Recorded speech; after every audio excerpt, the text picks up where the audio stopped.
5월을 한마디로 표현하면 좀 이 되지 않을까 생각을 합니다. 금리 인하하는 동안 시장은 상승을 했고 금리 인상하는 동안 시장이 하락을 했어요. 동결한대요. 그럼 시장은 어디로 갑니까? 안에 그냥 있겠죠. 여러분의 귀한 돈 부티나게 투자하자. 부티나는 인터뷰.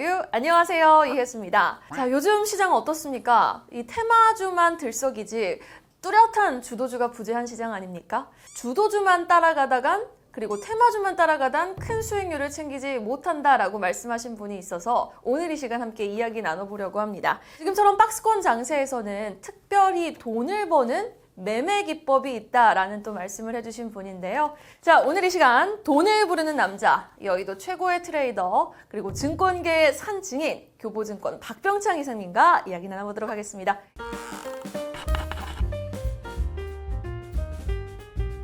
어떻게 제 소개가 마음에 드셨나요? 시장은 좀 루즈하게 가고 있는데 목소리가 활발하니까 기운이 확 나고 있습니다.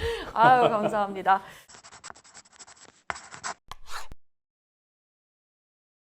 자, 이사님 일단 5월이 시작이 됐습니다. 5월 주식시장 첫 거래일은 굉장히 셀린메이라는 말이 무색할 정도로 힘을 내주더니 그 뒤로는 사실 박스권 장세가 좀 지속되는 모양새인데 5월 시장 좀 어떻게 보고 계십니까? 5월을 한마디로 표현하면 좀 탐색 구간이 되지 않을까 생각을 합니다.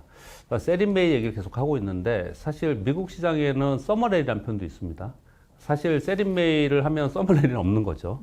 그러니까 사실 상충되는 얘기를 하고 있는 거예요. 근데 이번에는 좀 조심하자라고 했던 이유는 1월부터 4월 초 중반까지 시장이 굉장히 강세였어요. 특히 코스닥이 강세였기 때문에 가파르게 올라온 시장 대비 시장 매크로 환경은 그렇게 좋지 않았거든요. 그렇기 때문에 좀 현금을 좀 만들고 가거나 좀 보수적으로 좀 보자, 이런 얘기들이 좀 있는 가운데 5월을 시작을 했고 그런 시장답게 5월 들어서는 그냥 등락만 보이고 있습니다. 물론 하락하고 있지는 않아요. 지금 미국 시장도 하단에서 박스권 상단 부분에서 버티고 있는 그런 상황이고 우리 시장도 지금 코스피 기준으로 2,510포인트에 끝났거든요. 2,500포인트 넘어가기가 굉장히 어려웠었어요. 언제 2,500포인트를 하향했는지 여러분 아십니까? 작년 6월에 하향했어요. 2,500포인트를 작년 6월에 깨고 내려갔는데 그 이후에 2,500포인트 돌파하기가 그렇게 힘들었습니다. 그런데 이번에 돌파하면서 2,580포인트까지 갔지 않습니까? 그래서 좀 기대감이 있었던 거고 그런 가운데 주도주도 무너지고 특별한 주도주가 없는 가운데도 2,500포인트 아래로 쉽게 깨지 않고 깼다가도 다시 올라오고 이런 모습을 나타내고 있잖아요. 그러니까 시장이 전체적으로 아주 약세로 접어들었다 그렇게 볼 수는 없지만 그동안에 올라온 것이 있기 때문에 일부 급등 종목들이 조정을 보이고 그런 가운데 시장은 탐색 구간에 들어갔다고 보시는 게 맞지 않을까 생각합니다. 그동안 좀 급등을 했던 종목들이 쉬어가는 구간에 와 있고 다른 종목들도 좀 탐색 구간에 와 있다. 지수는 전반적으로 좀 방향성이 부재하다. 네, 그렇습니다. 앞으로도 그럴 것이다라고 보시는 건가요? 지금 위로 올라가는데 어떤 모멘텀이 있을까요, 여러분? 상승 모멘텀이. 금리 인하 기대감? 금리 인하 기대감이 있기 때문에 여기서 버티는 거죠. 만약에 그게 없었으면 더 많이 빠졌을 거라고요. 근데 그런 것들이 작용을 하고 있고 그리고 가장 중요한 것은 기업의 이익 실적이 2분기에 저점을 찍고 터닝하지 않겠냐 이런 얘기들을 지금 하고 있는 상황이에요. 이거 전부 다 기대감이지 않습니까? 그쵸. 그런 기대감에 의해서 시장이 여기 있는 것이고 그것이 확인되어야지만 시장이 위로 올라갈 수 있는 거거든요. 근데 지금 그거보다는 더 시장을 좌우하고 있는 것은 지배하고 있는 것은 경기 침체 얘기를 계속 하고 있단 말이에요. 연준에서도 올해 연말에 대해서 얕은 경기 침체에 대해서 시인했습니다. 많은 사람들이 전문가들이 경기 침체를 얘기하고 있는 가운데 여기서 쭉쭉 뽑아가면서 대세 상승으로 꺾어 올라갈 수 있느냐 쉽지 않거든요. 그렇기 때문에 위쪽으로 바로 가지 못하고 있는 것이에요. 그러면 또 아래쪽은 어떤 게 있느냐? 단기적으로는 미국의 국가 부채 문제, 한도 협상 이것에 대한 노이즈가 있는 거고 그리고 은행들의 노이즈가 있는 거고 그러니까 잦은 이런 노이즈들은 앞으로 발생할 가능성이 높아요. 그러다 보니까 변동성이 생기는 거지 않습니까? 위도 아래도 방향을 가질 만한 모멘텀이 지금 현재 없는 거거든요. 자, 지금 이렇게 설명을 드리고 아주 심플하게 말씀드릴게요. 시장은 금리와 환율로 움직입니다. 팬데믹 이후에 금리를 계속해서 내리는 동안 제로금리까지 내려오는 동안 시장이 상승을 했죠. 그렇죠. 작년 1년 동안 연준에서 제로금리에서 5%까지 금리를 인상했죠. 1년 내내 하락을 했죠. 근데 올해 들어서는 시장이 추가 하락하지 않고 살짝 반등을 하려는 또는 박스권에 있습니다. 왜요? 이제 금리 고점에 다다라서 이제 금리 인상을 더 이상 하지 않을 것이라는 기대감이 있기 때문에 그렇습니다. 연준에서는 올해 내내 금리를 어떻게 한다고 해요?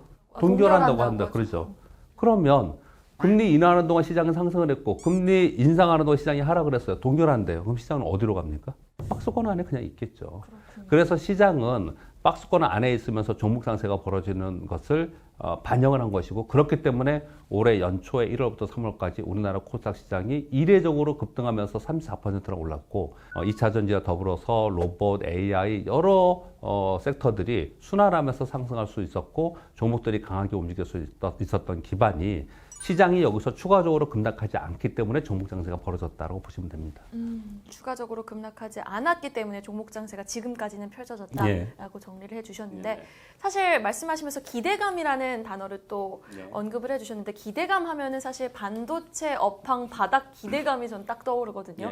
반도체 업황 바닥 찍었다라는 말은 사실 우리 작년 하반기부터 솔솔 나오긴 했어요. 근데 여전히 또 반도체 업황 바닥 기대감이 뭐 1분기 실적 발표할 때까지 나오면서 주가를 좀 지지해주고 있는 양상인데 삼성전자 주주분들은 사실 굉장히 답답하실 것 같거든요. 삼성전자 주가 전망은 어떻게 보세요? 일단 반도체 사이클이 저점을 찍고 반도체 가격이 올라야지만 되지 않습니까? 근데 그동안에 유수의 기업들이 이제 감산을 발표를 했습니다. 삼성전자만 감산 얘기를 하고 있지 않다가 그러다가 지난번에 10에서 15% 정도 감산 얘기를 하다가 가장 최근에는 25% 감산 얘기를 했어요. 그러면서 곧바로 현물 가격이 반등하기 시작을 했습니다. 물론 내려온 폭이 워낙 컸기 때문에 조금 반등했다고 해서 시장이 돌아서느냐 이런 부분은 아니에요. 그렇지만 그동안에 계속 하락한 부분에서 반등을 했다라는 부분이 있고요. 긍정적인 거 몇 가지 말씀드려볼게요. 우리나라 통계청에서 반도체 재고율을 지난번에 그 뉴스 보도를 나왔는데요. 1월에 263%였어요. 3월에 163%까지 떨어졌습니다. 급격하게 반도체 재고율은 떨어지고 있는 상황이에요. 그러면서 이제 인텔 CEO는 이런 얘기를 합니다. 1분기에 재고가 의미 있는 수준으로 소진되었다. 그래서 2분기 이후에는 수요와 공급이 맞춰질 것이다. 자, 이런 뉴스들을 보면은 야, 이제 저점 터닝하는구나 라는 생각을 가질 수 있어요. 사실 이런 것들 때문에 좀 기대감이 있었고요. 그래서 반도체 종목들 중에서 일부 종목은 올라오기도 했고, 일부 종목 중에는 이제 시스템 반도체나 후공정에 있는 테스트 기업들, 이런 장비 기업들이 먼저 올라오고 그랬었거든요.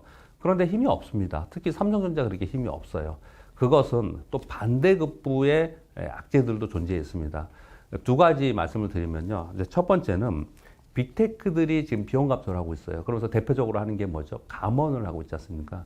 그런데 투자하겠습니까? 그러면서 오더컷이 나오고 있다는 거예요. 그래서 지난주에 AMD가 오더컷 얘기가 나오면서 마이너스 9%까지 떨어졌다가 그랬다가 정말 다행스러운 거 원위치했습니다. 94달러인가 95달러까지 다시 올라왔죠. 그래서 야, 이거 우려는 있었지만 그 정도는 아니다라는 게 시장에서 반영이 된 것이 있습니다. 여하튼 간에 빅테크들이 데이터 센터 시설 투자를 하면서 거기에 필요로 하는 대규모 반도체가 필요로 하는 부분이 굉장히 중요한데 이쪽에서 비용 감소를 한다는 부분이 악재인 것은 분명히 맞다라고 생각을 하는 것이고요. 또 한 가지는 미국과 중국이 싸우고 있잖아요. 그렇죠. 그러면서 미국은 우리 마이크론 테크놀로지가 중국에 반도체 팔지 않으면 니네도 팔지 마. 지금 이러고 있는 상황이고 그러다 보니까 보복성으로 중국에서는 중국의 하이테크 제품들, 전자장비나 아니면 뭐 전자제품들 여기에 들어가는 반도체들 있잖아요. 이거 어디가 원산지인지 우리 검사하겠다. 아니, 검사해서 중국계 아니면 못 팔겠다가 아니고 괴롭히겠다라는 의미예요. 검사하겠다. 그런 의미인가요? 예, 통관할 때도 통관 절차도 굉장히 어렵게 하겠다. 이렇게 얘기를 하고 있는 거예요. 그러니까 조심해라. 이게 견제하는 거거든요. 그래서 반도체 사이클 전체적으로 보면은 터닝한다라는 의식을 갖고 2분기 실적이 나오기 전에 이제 미리 좀 사서 기다리는 게 맞지 않냐. 이런 보고서들 요즘에 나오잖아요. 그런데 한쪽으로는 더 기다려라 라고 표현하는 것은 여전히 글로벌 경기의 부분이나 또 글로벌 빅테크들이 지금 비용 감축을 하는 부분들, 이런 부분들을 보면은 좀 더 확인하는 게 어떠냐, 이런 얘기들을 하고 있는 거거든요. 그게 상충되죠. 그러니까 주가가 어때요? 그러니까 박스권에 가죠. 왔다 갔다 못 하는 거예요. 못 하는 건 박스권에 있는 거예요, 지금. 그런데 이 두 가지를 다 아우르면서 우리가 봐야 되는 거 한 가지를 더 봐야 됩니다. 여러분들이 삼성전자를 갖고 계시는 분 있으세요? 그러면 지금 이런 내용을 들으면서 반도체 업황이 저점을 찍고 터닝할 수 있지 않겠냐는 기대감이 있잖아요. 그런데 한편으로는 경기가 침체기로 들어간다면서요. 경기 침체기로 들어갔는데 수요는 더 늘 수 있나요? 그렇지 않지 않습니까? 또 한 가지 삼성전자는 경기가 침체기에 들어가면서 시장이 하락하는 동안에 삼성전자 혼자 올라갈 수 있어요? 서로 상충되는 내용이잖아요. 즉 내가 삼성전자를 가지고 있는데 삼성전자는 저점 찍고 올라갈 거야 라고 생각하면서 경기 침체가 되면서 시장을 하락할 거야 이렇게 생각하시면 안 돼. 이건 서로 상충되는 내용이에요. 그렇게 생각하시면 안 되고 내가 삼성전자가 올라갈 수 있을 거라고 판단하는 사람은 경기 침체가 얕게 가고 시장이 크게 하락하지 않는다라는 가정이 되어 있어야 된다는 거예요. 이 두 가지를 같이 생각을 해야 되거든요. 그래서 이제 우리가 봐야 되는 건 뭐냐면 경기 침체 부분으로 들어가는 부분이 얼마나 깊게 들어가느냐 아니면 얕게 터닝아웃 갈 수 있느냐 이걸 보면 즉 결국 시황을 봐야 된다는 말씀을 드리는 거예요. 그것에 따라서 삼성전자는 움직일 것이고 제가 보기에는 그런데 저점 형성을 하는 것이라고 보여집니다. 네. 그래서 여기서 더 빠질 거를 걱정하는 부분보다는 이제 답답한 거예요. 그렇죠. 못 올라가니까 답답한 거죠. 다른 것들은 막 올라가고 있는데 나는 이거 지고 있으니까 그런 답답함이 있거든요. 근데 이 답답함이 어쩌면은 그런 마음을 갖는 것이 저점 구간에서 꼭 그런 마음이 생기거든요.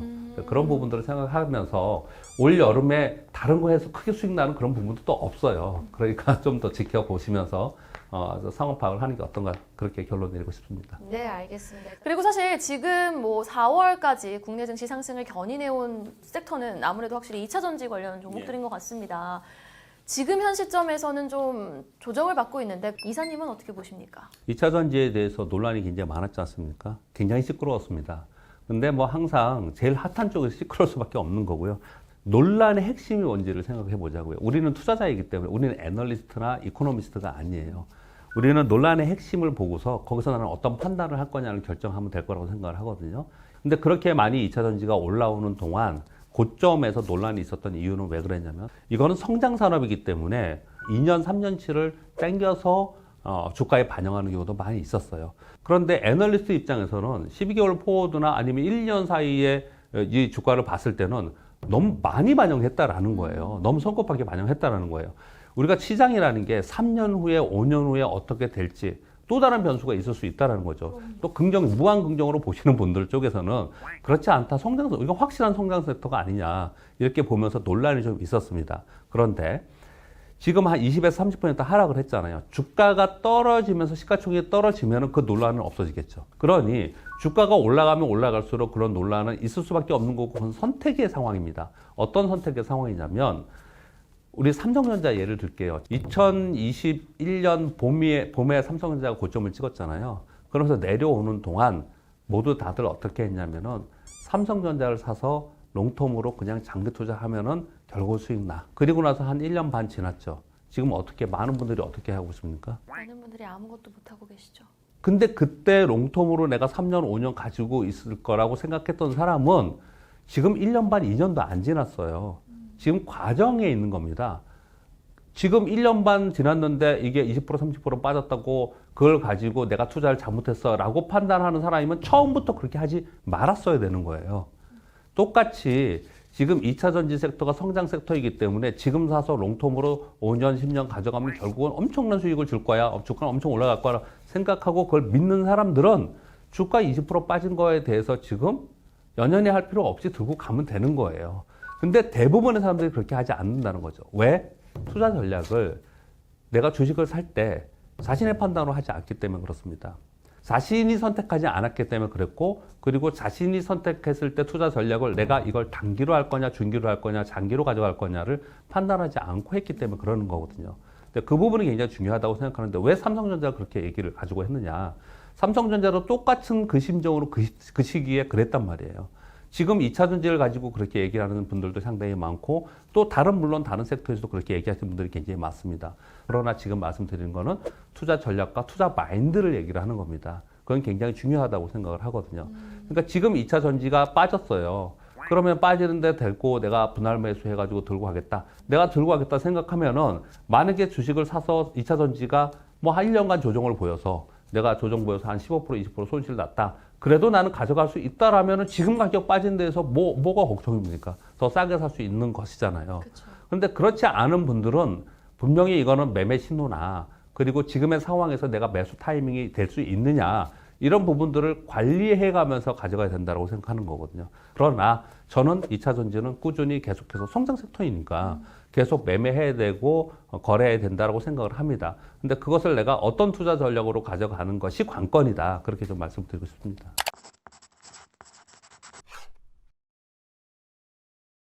그런데 사실 5월 들어서 이렇게 2차 전지 관련 종목들이 쉬어가니 뚜렷한 주도 섹터가 지금 부재한 상황이거든요. 맞습니다. 2차 전지 뒤를 이을 좀 주도 섹터는 이쪽이다라고 보시는 섹터가 있을까요?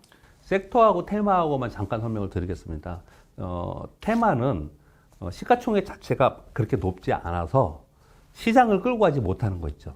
그 테마가 오르면 시장이 올라가고 그 테마가 내리면 시장이 내려가면 그걸 테마라고 하지 않고 주도 섹터라고 표현할 수가 있어요. 주도 섹터가 상승하기 시작하면 시장이 올라갑니다. 이번에 2차 전지가 그랬던 거예요. 2차 전지는 이제 테마가 아니에요. 2차 전지는 확실한 시장의 섹터를 자리매김을 했고 확실하게 주도로 움직일 수 있는 그런 쪽입니다. 그럼 시장을 움직일 수 있는 섹터가 어떤 게 있을까요? 우리 과거에는 이런 게 있었습니다. 차화정이 있었고 맞아요. 전차가 있었고 뭐 이런 얘기들을 했잖아요. 이런 것들이 나와야 되는 거거든요. 근데 지금 가장 현실성 있는 주도 섹터라고 한다면 단연 사실은 IT와 반도체예요. 경기 때문에 좀 우리가 우려를 좀 하면서 조금 더 지켜보자 하는 거지.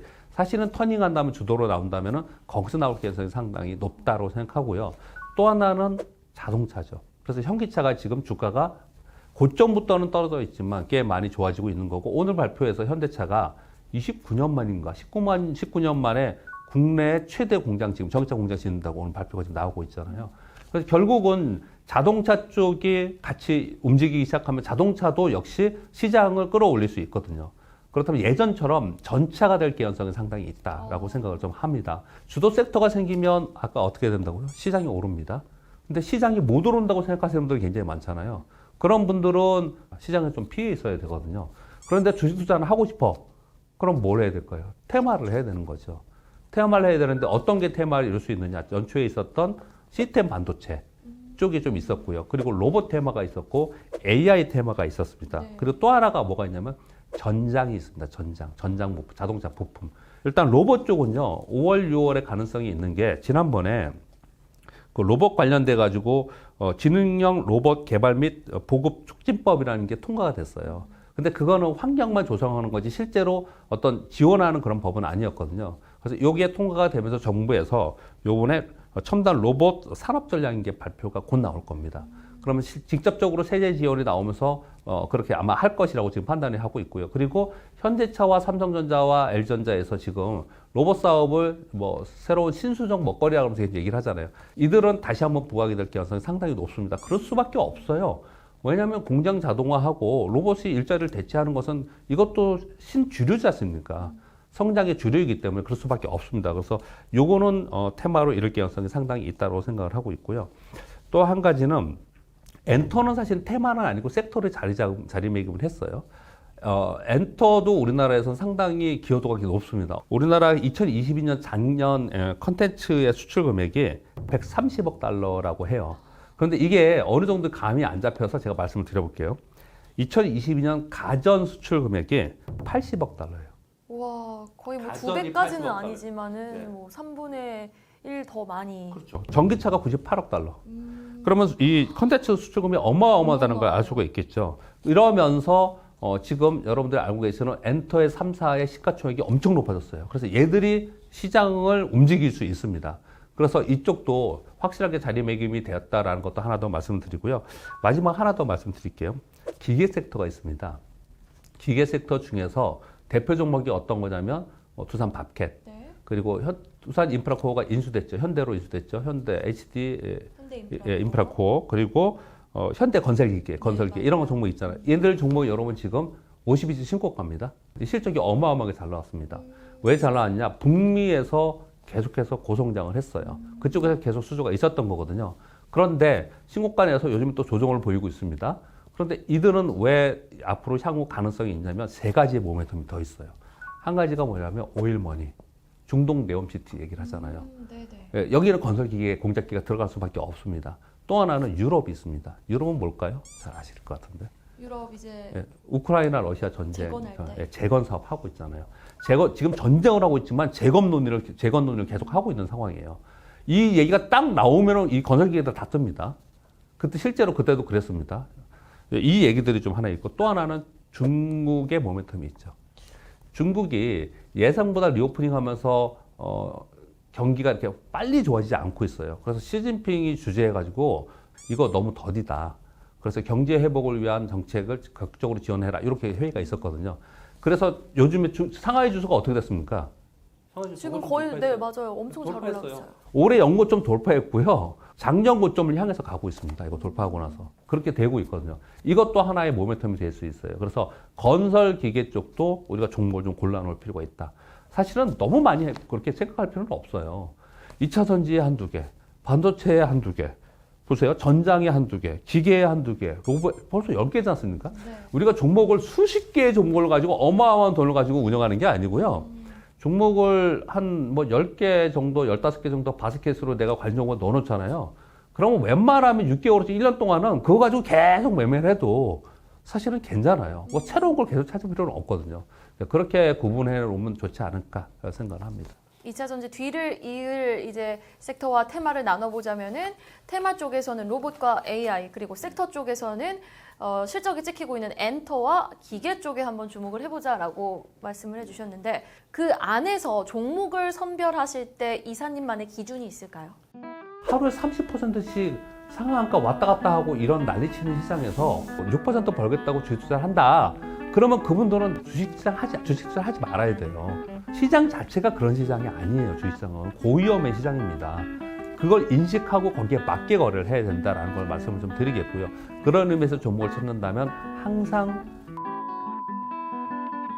거래하는 건 분명히 맞습니다.